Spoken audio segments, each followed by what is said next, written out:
देवाकडे, अनुभव संताकडे. रूढी देवाकडे, परंपरा संताकडे. दर्शन देवाकडे, बस फिट बसलं, मार्गदर्शन संताकडे.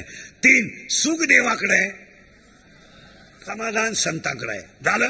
आणि आज आपण सगळेजण अक्कलकोटला काय मिळवण्यासाठी येतो? बस. आणि इथं आलं की समाधान मिळतच. एक वाक्य सांगा, गुरुपौर्णिमेचा महोत्सव म्हणजे स्वामी भक्तांना मिळालेली ऊर्जा आहे.